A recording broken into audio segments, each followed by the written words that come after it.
हर पाकिस्तानी अपनी जिंदगी के 5 मिनट निकालकर ये कहानी जरूर सुनना। धोखा दही की एक दिल दहला देने वाली कहानी। दिसंबर 2017 में अक़सा तारिक की शादी अमीन सुबहान से हुई। सुबहान का खानदान गल बहार में रमजान मैरिज हाल का मालिक है और इसे चलाता है। शादी के वक्त अक़सा और इसका सादालू खानदान इस बात से बिल्कुल लाआलम था कि ये रिश्ता एक सोचे समझे मंसूबे के तहत सिर्फ अमेरिका का ग्रीन कार्ड हासिल करने के लिए किया जा रहा है।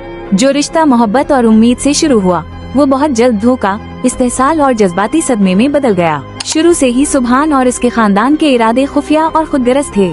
अक़सा और इसका खानदान, खास तौर पर उसके वालिद जो कैंसर के मरीज हैं, इंतहाई भरोसामंद और नेक दिल लोग हैं, जिन्हें इल्म ही न था कि ये शादी सिर्फ इमिग्रेशन फायदे के लिए की जा रही है। सुबहान के चचा अरशद और पूरे खानदान ने इस साजिश में भरपूर किरदार अदा किया। इन्होंने सुबहान को शादी के जरिए निजाम का नाजायज फायदा उठाने की तरगीब दी। अक़सा के खानदान ने रिश्ते पर एतमाद करते हुए कीमती तोहफे भेजे, जिनमें आईफोन्स, घड़ियां, 26 तोले सोना और अमेरिका पाकिस्तान के दरमियान सफरी इखराजात शामिल थे।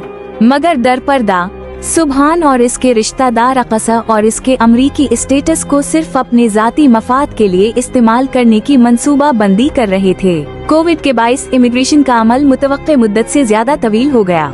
सितंबर 2024 में जब सुबहान अमरीका पहुंचा तो उसके इरादे वाज़ेह हो गए। इसने अपनी बीवी और बच्चों के साथ रहने के बजाय अक़सा के घर से चंद गुलाकस के फासले पर अपने चचा के घर रहाइश इख्तियार की। अक़सा ने बार बार दरखास्त की कि वो दोनों एक साथ रहें, चाहे चचा के घर या उसके खानदान के साथ आर्जी तौर पर, लेकिन सुबहान हर बार यही बहाना बनाता रहा कि वो सेटल होने के बाद अलग अपार्टमेंट लेगा। चचा के साथ रहते हुए सुबहान ने बच्चों की सेहत और फलाह का कोई ख्याल न रखा। जब बच्चे कई बार शदीद बीमार हुए और इमरजेंसी रूम ले जाए गए, वो ना साथ गया ना हाल पूछा। सख्त लहजे में कहता रहा कि बच्चों की जिम्मेदारी अक़सा के खानदान की है। उसने बेटे के स्कूल तक जाने की जहमत भी नहीं की और इनकी जिंदगी का हिस्सा बनने से साफ इनकार कर दिया। सुबहान अक़सा से बार बार बच्चे सिर्फ इसलिए पैदा करवाता रहा ताकि इसकी इमिग्रेशन केस मजीद मजबूत हो।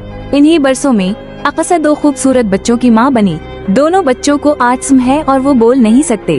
अक़सा को एक और बड़ा सदमा उस वक्त पहुंचा जब रेयान और मेहराब की पैदाइश के दरमियान वो जुड़वा बच्चों से महरूम हो गई, यानी इसका हमल जाया हो गया। ये दोनों मासूम बच्चे शदीद सेहत के मसाइल का शिकार हैं। मगर सुबहान ने कभी किसी किस्म की हमदर्दी जाहिर नहीं की, बल्कि उसने खुलेआम कहा, मेरी जिंदगी अभी लंबी है, मैं उसे बीमार बच्चों की देखभाल में जाया नहीं करना चाहता।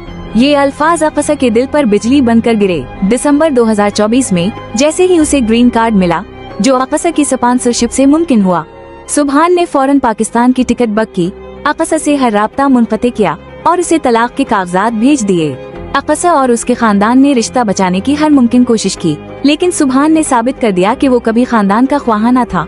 उसकी नजर सिर्फ ग्रीन कार्ड पर थी। जुल्म सिर्फ सुबहान तक महदूद न था। सुबहान, उसकी बहन मतहिरा और उसकी माँ फिरदौस, सबने अक़सा पर जिस्मानी, ज़हनी और ज़बानी तशद्दुद किया। इस सब के बावजूद अक़सा का खानदान खामोश रहा, इस उम्मीद पर कि शायद वक्त के साथ हालात बेहतर हो जाएं। ये खामोशी कमजोरी नहीं, मोहब्बत और बेटी के बेहतर मुस्तकबिल की उम्मीद थी। ये रिश्ता कभी सच्चाई पर मबनी न था। ये एक मंसूबा बंद फ्रॉड था, जज्बाती, कानूनी और माली इस्तेहसाल का बदतरीन नमूना। सुबहान और उसके खानदान ने अक़सा को सिर्फ एक जरिया समझा इमिग्रेशन के लिए। ये मुआमला सिर्फ अक़सा तक महदूद नहीं। सुबहान का चचा अफजल चौधरी अमेरिका में साबित शुदा फ्रॉड में मुलव्वस पाया गया और 2018 में हमेशा के लिए डिपोर्ट कर दिया गया। एक और चचा अरशद चौधरी ने सिर्फ ग्रीन कार्ड हासिल करने के लिए एक मैक्सिकन औरत से शादी की और बाद में न सिर्फ उसे बल्कि उनकी बेटी को भी छोड़ दिया। न कोई ताउन, न जिम्मेदारी। वो बेसहारा बेटी रमजान लनगरियल की पोती है, वही रमजान जो खुद को बाइज्जत और नेक जाहिर करता है, मगर उसके खानदान के अमाल मुसलसल धोखा, फरेब और लालच की कहानी सुनाते हैं। हम ये कहानी नफरत या इंतकाम की नीयत से नहीं सुना रहे, बल्कि लोगों को खबरदार करने के लिए कह रहे हैं। ग्रीन कार्ड फ्रॉड एक हकीकत है। सादा लो लड़कियां और खानदान उसका निशाना बन रहे हैं, उनके जज्बात रौंदे जा रहे हैं, उनका इस्तेहसाल हो रहा है।